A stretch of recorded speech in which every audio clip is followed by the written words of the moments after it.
Johnny Mac with your daily comedy news. A tweet from someone named Eli Hollywood that I liked said, "I simply don't believe that Louis C.K. won a Grammy. I've known him for years. He's never won a Grammy around me." Well done there. On Late Night, they were talking about Sarah Palin, who's going to run for Congress.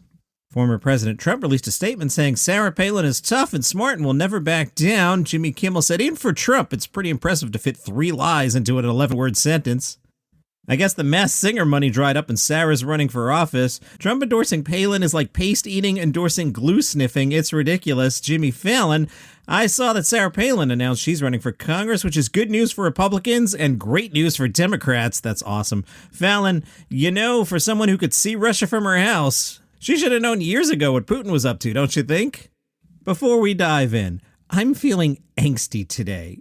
The news lately, since the slap and then the CK stuff, it's just been angsty. And I sat down to write the podcast and I'm like, ooh, look, some new comedy festival news. Maybe we could talk about happy things. And then I started doing the prep and there's a TI fight and Chris Rock stuff. And Jen Kirkman has blocked me. That stunned me.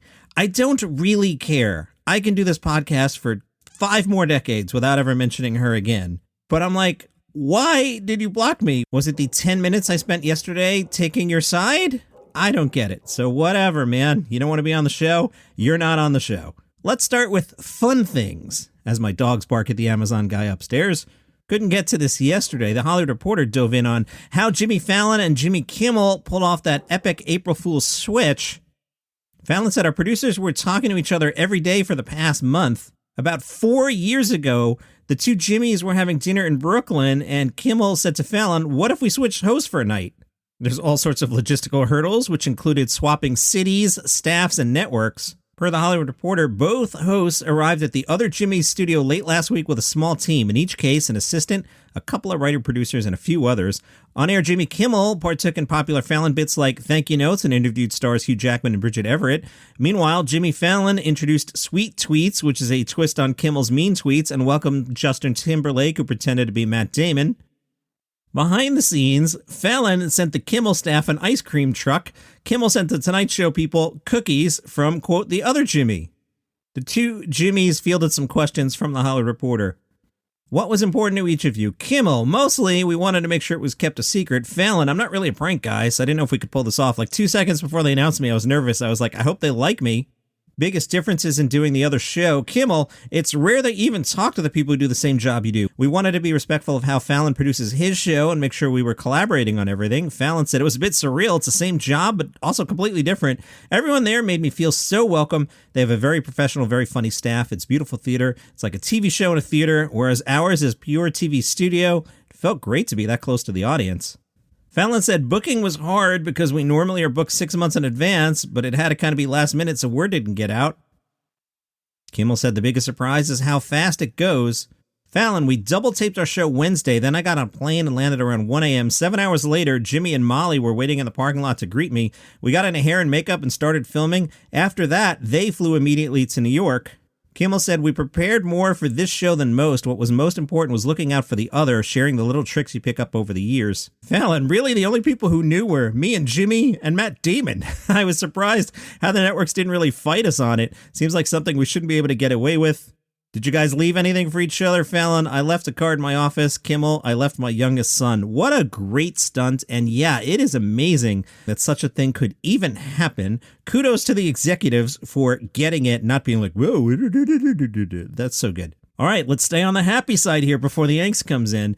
If you're a regular listener, you know I love Late Night with David Letterman. I did 4 episodes in January about the 40th anniversary of Late Night with David Letterman. Well, they are auctioning off 6 Late Night with David Letterman bumpers. The laugh button says, from 1982 to 1993, Mark Karzin shot all the bumpers for Late Night that brought the audience into and out of commercials. 6 now are being auctioned off. The winner of the auction will get the original bumper, a digital copy signed by Karzin, and the new 40th anniversary book, Late Night Bumpers, which features a foreword from Letterman. The auction kicks off May 15th. Believe me, I'm tempted, but I don't know. What would I do with it? Like, is it a poster? I guess it's a poster. What would I do with it? Let's stay on the happy side of things, huh? Yeah. Netflix has added some more names to the Netflix Is a Joke Comedy Festival. Not that this thing wasn't huge already. They have announced John Mulaney, you've heard of him, Bill Burr, you've heard of him, and famous comedian Snoop Dogg will all be performing at Netflix Is a Joke The Festival. Mulaney at the Forum May 3rd, Hollywood Bowl May 7th. Snoop Dogg will host, and I'm not sure what this is called because it says Snoop Dogg's F***CN Around Comedy Special. I assume that means effing around, but why the C? Wouldn't you put a K there? I digress. Snoop Dogg's Something Around Comedy Special, that's at the Hollywood Palladium, and will feature Cat Williams, Mike Epps, some more, and others. Bill Burr, 2 shows, Bill Burr and Friends at the Hollywood Palladium, both on May 4th. Oh, there's more. Standout, an LGBTQ plus celebration. Billy Eichner will host an all-star night of entertainment with Bob the Drag Queen, Eddie Izzard, Fortune Feimster, Gina Yashir, Guy Branum, James Adonium, Joel Kim Booster, Judy Gold, Mae Martin, Margaret Cho, Marsha Warfield, Mateo Lane, Patty Harrison, River Butcher, Sam J., Sandra Bernhard, Scott Thompson, Salomon Giorgio, Tig Notaro, Todd Glass, Trixie Mattel, Wanda Sykes, and more to be announced. Wow, that is some lineup for that show. Sebastian Maniscalco will play the Wiltern. For international stand-up, Best of Brazil with a bunch of names. I don't know them. You probably don't know them. Women of Comedy, Made in Canada, Made in the UK, Spanglish, hosted by Paul Rodriguez, who we're going to talk about later, Musical Comedy Jam, All-Star Comedy, hosted by Finesse Mitchell, Maz Jobrani and Friends, and Chocolate Sundays, plus Neil Brennan at the Largo, Jacqueline Novak at the Largo. Cobra Kai, Live and Badass, join the cast of Cobra Kai for a badass one-night-only celebration. Costumes are encouraged. That's fun. The Pentaveret premiere, that's the new Mike Myers Netflix thing. They're hosting a free world premiere screening of episode 1 of the new series. The Pentaveret's logline is, what if a secret society of 5 men has been working to influence world events for the greater good since the Black Plague of 1347? As the new series begins, one unlikely Canadian journalist, I wonder who will play a Canadian, finds himself embroiled in a mission to uncover the truth and just possibly save the world himself. Laugh with your mouth full, an evening with Phil Rosenthal. He's one of the creators of Everybody Loves Raymond. More Trivia Happy Hour featuring the cast of Blockbuster. I've been known to enjoy trivia. Join Randall Park, Melissa Fumero, JB Smoove, and Tyler Alvarez to test your movie knowledge in this pub trivia game. Forget it. When we go to trivia night on Wednesdays, movies are our weakness. We don't know anything about movies, so I'm not going to this. Anyway, join those comedians as the cast of Blockbuster compete against each other for the bragging rights of who is the Netflix Is a Joke movie aficionado. The series Blockbuster takes place at the last Blockbuster video in America and explores what it takes, and more specifically, who it takes, for a small business to succeed against all odds. Dana Carvey and David Spade will tape their podcast there. So will Pete Holmes, so will Nicole Byer and Sashir Zamata.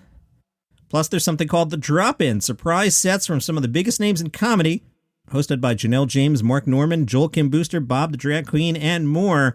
Bert Kreischer announced the Fully Loaded Comedy Festival, a completely different comedy festival. Bert tweeted, this summer for 2 weeks in June, I'll be bringing 8 cities a comedy festival like you've never seen before. I'll be taking my friends, top comics in the country, to amphitheaters, blah, blah, blah. Who are these top comics? Well, it's no joke. Dave Attell, and that's who I saw this from. I saw it on Dave Attell Twitter. Mark Normand, Big J. Okerson, Taylor Tomlinson, Nikki Glazer, Fortune Feimster, and others. That's pretty good. All right, so that was the happy part. We got to get to the angst. Let's get the commercials out of the way, and then we'll come back and we'll get all like, ah. From page 6, Chris Rock showed up at the Comedy Cellar Tuesday night. He kicked it off by telling the audience he's not going to talk about the slap.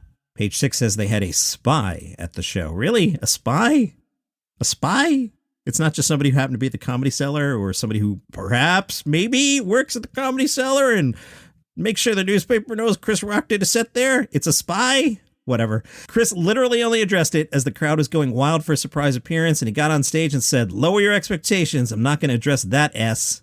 The spy says that Chris Rock joked that he's workshopping material because all of a sudden people cared about the shows. Some other people who were there says the spy, who's totally not an employee, who called the New York Post to let them know what was going on. Other people on that show, Sam Morrill, Judy Gold, and Yamanika Saunders. That's a good night at the Cellar. From TMZ, there's growing anger towards the LAPD for not arresting Will Smith on the spot after you know what happened.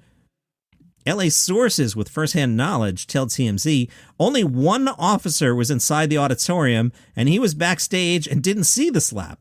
Since it was misdemeanor battery, the only way a cop could arrest Will Smith on his or her own is if it were committed in their presence, which it was not. TMZ is told the officer backstage heard what happened, then beelined it for Chris Rock's dressing room, where he waited outside for a while, and then asked Chris Rock if he wanted to press charges.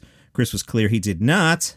TMZ says our LAPD sources disputes what Oscar producer Will Packer claimed, that Chris was asked if he wanted Will removed.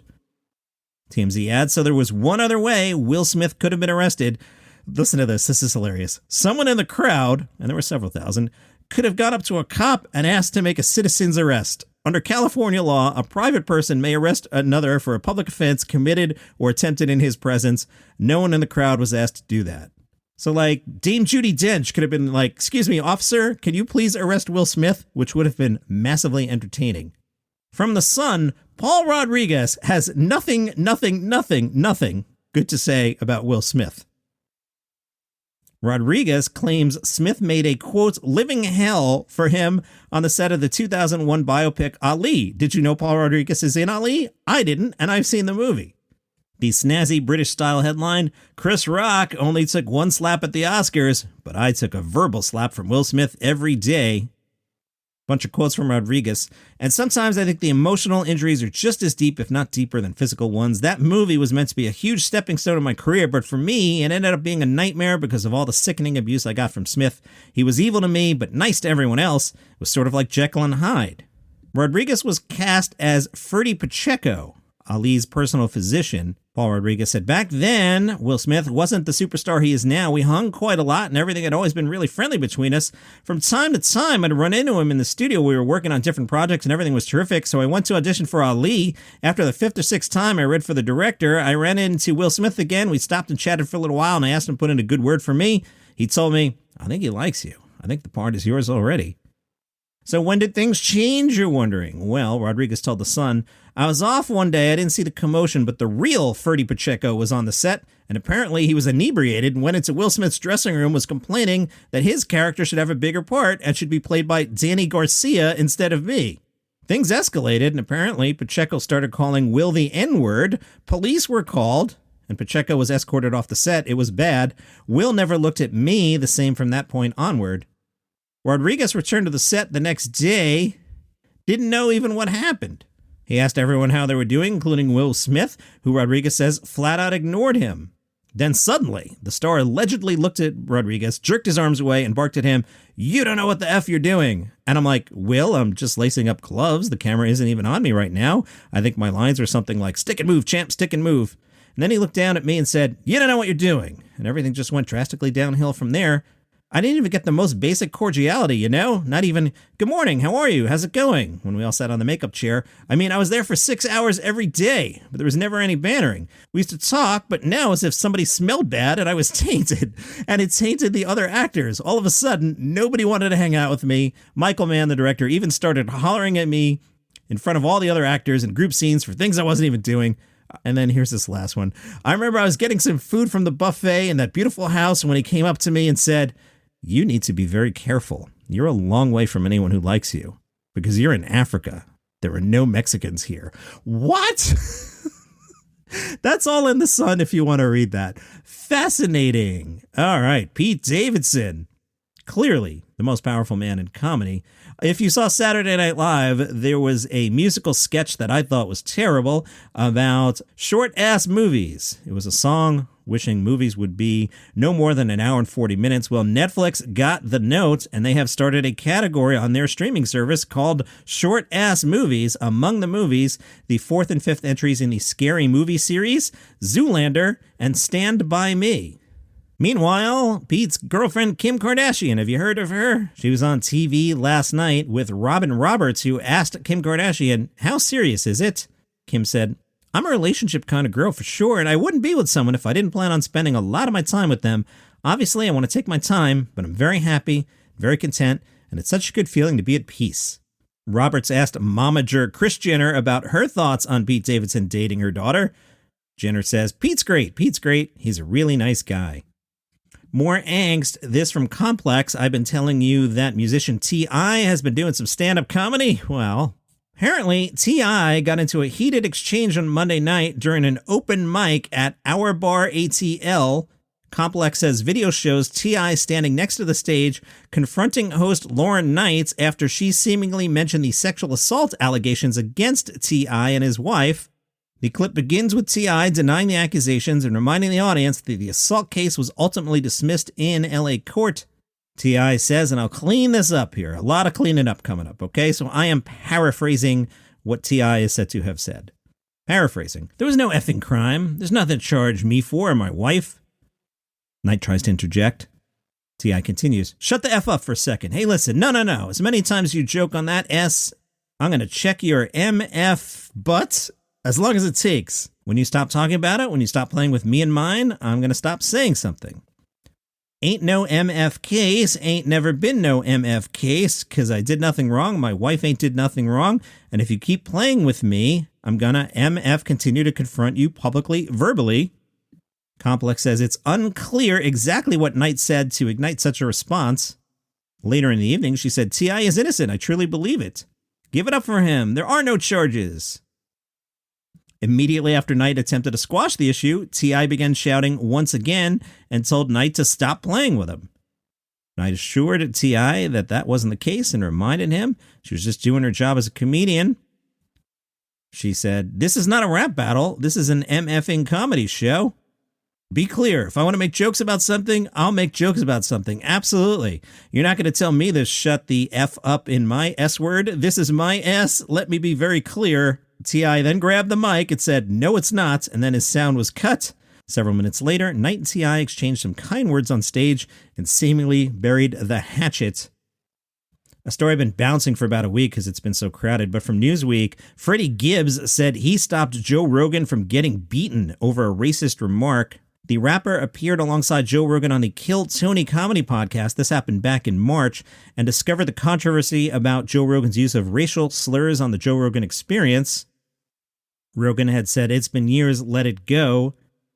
Gibbs told Rogan, this wasn't years ago, that was days, adding that he had prevented Rogan from getting beaten up from one of the anecdotes that I don't feel like repeating right now. Gibbs said, you're lucky I got family in Philadelphia because they were coming there to F you up. I held them back on behalf of Joe. Y'all give me a round of applause. Rogan has deleted the podcast episode that has the Philadelphia anecdote that I do not want to repeat, and said it was an idiotic thing to say. I was just trying to be entertaining. I certainly wasn't trying to be racist, and I certainly would never want to offend someone for entertainment with something as stupid as racism. Another busy one. At least we got to do some fun in the first half, right? So much angst. If you enjoy what I do, you're probably not Jen Kirkman. But for the rest of you, follow the show on Spotify, Apple Podcasts, Overcast, wherever you get the shows. If you would like the show early and commercial-free, become a premium subscriber on Apple Podcasts, $5 a month. You get the shows commercial-free and early. For example, it's about 1 o'clock on Wednesday, and as soon as I clean up the edit, I will publish this as an early release. All right, see you tomorrow.